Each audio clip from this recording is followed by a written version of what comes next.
Halo lur, selamat datang di channel review alur cerita film yang siap nemenin kamu beberapa menit ke depan. Film yang akan kita bahas berjudul Face Off. Film bergenre action drama ini dibuat sekitar tahun 1997 dan dibintangi oleh dua aktor ternama Nicolas Cage dan John Travolta. Semua hal detail mencakup sutradara, penulis, rating di IMDb, bahkan profil pemainnya di film ini sudah kami cantumkan di deskripsi.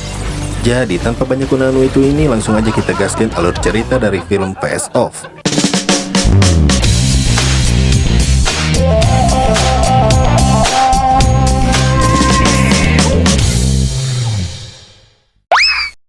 Cerita diawali dengan adegan penembakan yang dilakukan teroris bernama Castle Troy terhadap seorang agen FBI yang sedang menemani anaknya bermain. Sean Archer, agen FBI yang tertembak ini mampu selamat, namun tidak dengan anaknya yang tewas seketika akibat peluru yang tembus dari tubuh ayahnya. 6 tahun kemudian, di kantor FBI, Sean Archer masih menangani kasus penembakan yang merenggut nyawa anaknya. Namun informasi tentang keberadaan Castle Troy hingga kini masih menemui jalan buntu. Sementara itu, di lantai atas sebuah gedung pusat konvensi LA, Castle Troy sedang menjalankan aksinya dengan menaruh beberapa paket koper bom di dalam sebuah ruangan. Diduga bom itu memiliki daya ledak yang cukup besar dan dirancang dengan keamanan khusus yang pastinya akan sulit untuk dijinakkan oleh petugas bom manapun. Bom tersebut kemudian diset waktu mundur sekitar 264 jam. Artinya, jika tidak sempat dijinakkan dalam kurun waktu 11 hari, bom tersebut akan meledak. Di kantor FBI, Sean Archer mendapat informasi tentang Pollux Troy yang menyewa sebuah jet di lapangan terbang Anderson. Pollux Troy ini adalah adik kandung dari Castle Troy. Dialah orang yang merakit bom yang disimpan di gedung itu. Mengetahui informasi tersebut, Sean Archer langsung memerintahkan Tito dan anak buahnya untuk segera pergi ke lapangan terbang tersebut. Sementara itu, Castle Troy yang baru pulang dari gedung tempat ia menyimpan bom langsung datang ke bandara tempat adiknya berada. Mereka berdua berniat untuk terbang menggunakan jet yang sudah disewanya. Saat mereka akan take off, Sean Archer datang beserta anggota FBI lainnya. Mereka berupaya untuk menggagalkan penerbangan Castle Troy dan adiknya. Aksi kejar-kejaran akhirnya terhenti setelah jet yang ditumpangi kakak beradik tersebut menabrak sebuah hanggar. Pollux Troy pun tertangkap, namun kakaknya masih melakukan perlawanan terhadap para anggota FBI. Castle Troy akhirnya mampu dilumpuhkan setelah ia terpental jauh akibat hentakan engine pesawat. Beberapa jam setelah penangkapan tersebut, Sean Archer pulang ke rumahnya. Di dalam rumah, Eve, istrinya, sedang berbicara dan menasihati putrinya. Putri satu-satunya ini memang agak sedikit bandel. Sean memberitahu istrinya tentang keberhasilannya menangkap Castle Troy. Eve pun bahagia, sekaligus sedih mendengar kabar tersebut. Pasca keberhasilan penangkapan Castle Troy, Sean Archer disambut meriah oleh rekan-rekan kerjanya. CIA pun mengapresiasinya dengan mengirimkan sebotol champagne. Namun Sean kurang tertarik dengan hal tersebut. Tak lama kemudian, Hollis Miller, agen operasi khusus, datang ke ruangan Sean. Ia membawa barang bukti, sebuah disket yang ia ambil dari koper milik Pollux Troy. Isi disket itu adalah sebuah skema rancangan bom. Dan ternyata bom tersebut memiliki dampak yang lebih mengerikan. Bom itu berisikan gas muatan biologis yang bisa membahayakan orang di sekitarnya jika meledak. Pollux Troy langsung diinterogasi tentang rencana pemboman tersebut. Namun ia enggan buka mulut, karena ia hanya akan berbagi informasi tentang bom itu hanya dengan kakaknya saja. Hollis Miller kemudian mengajak Sean untuk pergi ke laboratorium Walsh Institute. Di sana, Sean melihat Castle Troy yang koma sedang terbaring. Ia merasa kesal, karena Castle Troy ternyata masih dirawat oleh para dokter agar tetap hidup. Sean kemudian bertemu dengan Dr. Walsh. Ia adalah seorang dokter ahli ternama yang bekerja di laboratorium tersebut. Ia kemudian mengajak Sean untuk melihat proses operasi telinga John Loomis, agen yang tertembak saat penangkapan Castle Troy. Dengan teknologi yang canggih, laboratorium ini mampu mengobati luka tembak John Loomis dan menyembuhkan kembali telinganya sehingga tak terlihat bekas luka sedikit pun. Dr. Walsh dan Hollis Miller menawarkan sebuah ide gila kepada Sean. Mereka menjelaskan secara detail tentang rencana operasi penukaran wajah antara Sean Archer dan Castle Troy. Tujuannya adalah untuk mengorek informasi dari Pollux Troy tentang rencana dan tempat peledakan bom itu akan dilakukan. Tentu saja ide tersebut langsung ditolak mentah-mentah oleh Sean Archer. Sean lebih memilih mencari tahu informasi tentang bom itu dengan cara menginterogasi anak buah Castle Troy satu persatu. Bahkan istrinya Kester, Sasha, ikut didatangkan pula. Namun mereka tidak ada yang tahu akan hal itu. Sean bingung harus bagaimana lagi ia bisa mendapatkan info tentang bom tersebut. Tak ada cara lain yang harus ia lakukan selain mengikuti ide gila yang ditawarkan Hollis Miller, yaitu bertukar wajah dengan Castle Troy melalui operasi. Setelah berpikir panjang, akhirnya Shane bersedia melakukan operasi tersebut. Dengan syarat, identitasnya tidak diketahui oleh orang lain, termasuk istri dan anaknya.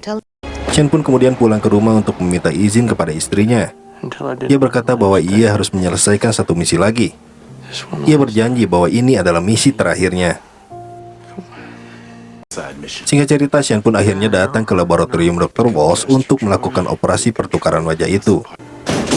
Sebelum operasi, Shane meminta kepada Dr. Walsh agar bekas luka tembak yang ada di tubuhnya dikembalikan lagi setelah misi selesai. Dr. Walsh pun menyanggupinya. Kemudian setelah Shane menitipkan cincin pernikahannya kepada Tito, ia pun masuk ke ruang operasi. Selama operasi berlangsung, kamera merekam kegiatan para dokter dan semua orang yang hadir menyaksikan operasi tersebut. Singkat cerita, operasi pun berjalan dengan lancar dan berhasil. Shane Archer yang bekerja sebagai seorang agen FBI kini berwajah Castle Troy. Sedangkan Castle Troy masih dalam keadaan koma. Ia tidak dipasangkan wajah siapapun padanya. Wajah Shane Archer disimpan di sebuah wadah berupa tabung untuk tetap menjaga agar wajahnya tidak rusak. Setelah membuka perban di wajahnya, Shane Archer merasa kesal karena wajah aslinya kini sudah berganti dengan wajah seseorang yang telah membunuh anaknya. Langkah terakhir adalah suara Shane yang harus disesuaikan dengan nada dan frekuensi suara dari Castle Troy. Setelah melakukan beberapa tes, akhirnya suara Shane pun berhasil dirubah dan dibuat semirip mungkin dengan Castle Troy.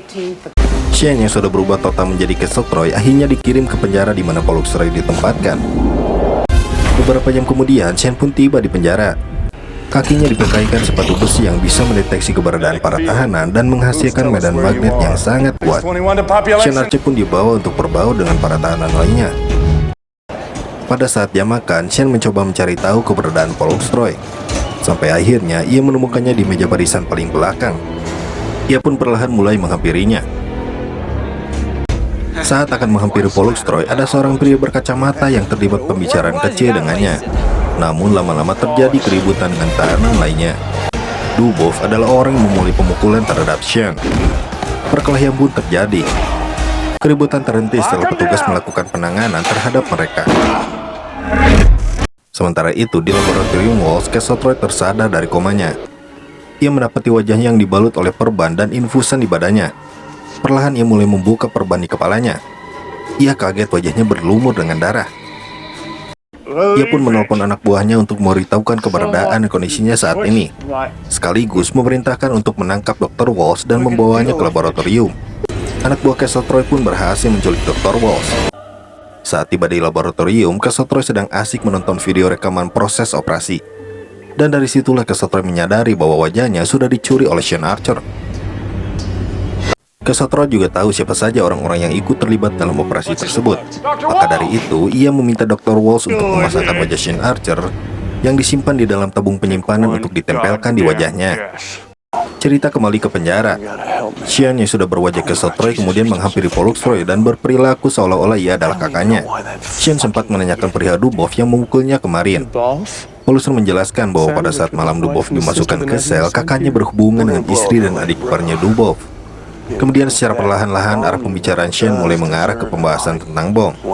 Di sela-sela percakapan itu, tanpa sengaja Pollux Ray menyinggung soal lokasi penyimpanan bom itu berada. Setelah informasi itu didapatkan, Shane pun tersenyum dan kembali ke selnya. Tak lama setelah itu, Shane kedatangan tamu di selnya. Dan ternyata tamu tersebut adalah Castle Troy yang sudah berwajah Shane. Castle kemudian mengolok-olok Shane di ruangan itu. Ia pun memberitahukan kematian Dr. Walsh, Hollis Miller, dan Tito yang dibunuhnya. Ocehan yang terus-terusan keluar dari mulut Castle menyulut emosi Shane. Ia pun mencekiknya, namun berhasil dihentikan petugas. Castle Troy lalu datang ke kediaman Shane. Ia sempat bertemu Eve yang akan berangkat ke rumah sakit untuk bekerja. Castle masuk ke dalam rumah dan mencoba mencari tahu semua informasi tentang Shane Archer. Kemudian ia masuk ke kamar Jamie. Ia pun menyalakan rokok dan Jamie langsung kaget. Ia baru tahu jika ayahnya ternyata seorang perokok. Singkat cerita, di dalam penjara, Pollux Troy dibebaskan atas perintah dari Castle Troy yang menyalahgunakan wewenangnya. Sementara itu, Shane mencoba bersikeras menjelaskan kepada petugas penjara bahwa ia adalah Sean Archer yang sebenarnya. Namun petugas tidak mempercayainya. Di kantor FBI, rekan-rekan kerja Sean Archer sempat bingung dengan sikap dan perilaku Shane yang sekarang. Bosnya, Victor Lazaro, merasakan hal yang sama. Sehingga Victor mengambil alih setiap pengambilan keputusan untuk kasus Castle Troy. Kemudian cerita berlanjut di gedung pusat konvensi LA. Tim penjinak bom akhirnya menemukan bom yang disimpan oleh Castle Troy. Namun, tampaknya mereka mengalami kesulitan untuk menjinakkan bom tersebut. Castle Troy yang hadir di tempat tersebut menyarankan kepada petugas penjinak bom untuk segera pergi meninggalkan TKP, karena ia sendiri yang akan langsung menanganinya. Castle tentu saja tahu cara mengantisipasi bom tersebut. Dengan mudah ia menghentikan waktu yang tertera pada bom itu. Cerita tentang keberhasilan Castle Troy dalam menjinakkan bom tersiar melalui televisi di seluruh LA. Shane yang sedang berada di dalam penjara menyaksikan berita tersebut. Ucapan selamat pun disampaikan oleh seluruh rekan kerja Shane. Singkat cerita, Castle Troy menyiapkan kejutan untuk Eve di rumah. Ia menata rumah dan menyiapkan hidangan yang mewah. Eve yang baru pulang ke rumah tentu saja terkejut dengan hal tersebut. Eve merasakan ada sesuatu yang berbeda dari suaminya itu. Cerita kembali ke dalam penjara. Di sana terjadi keributan yang membuat Shane dibawa ke sebuah ruangan penyiksaan karena diduga sedikit berulah. Di ruangan itu sudah ada Dubov dengan kondisi seperti baru saja mendapat siksaan dari para petugas. Namun Shane kemudian menjelaskan kepada Dubov bahwa ia tidak meniduri istrinya.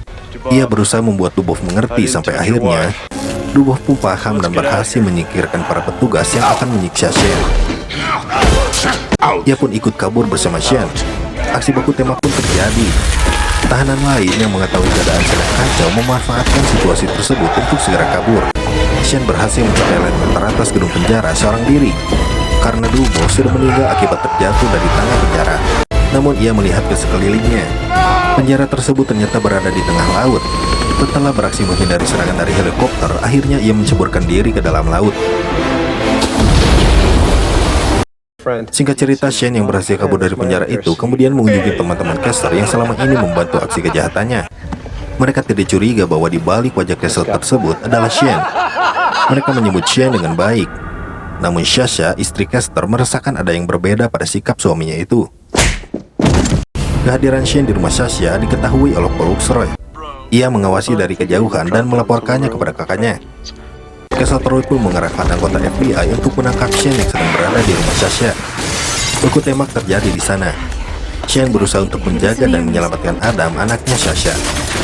Pada operasi penyergapan itu, Pollux Troy berhasil dibunuh oleh Shane. Kejadian itu membuat Castle sedih dan sangat marah. Keesokan harinya di kantor FBI, Victor Lazaro dibunuh oleh Castle dan dibuat seolah-olah terkena serangan jantung. Sementara itu, Shane yang berwajah Castle Troy pergi ke rumahnya untuk bertemu dan meyakinkan istrinya bahwa dia adalah Sean Archer, suami sebenarnya. Dan pria yang dianggap suaminya itu justru adalah Castle Troy. Namun Eve tidak percaya.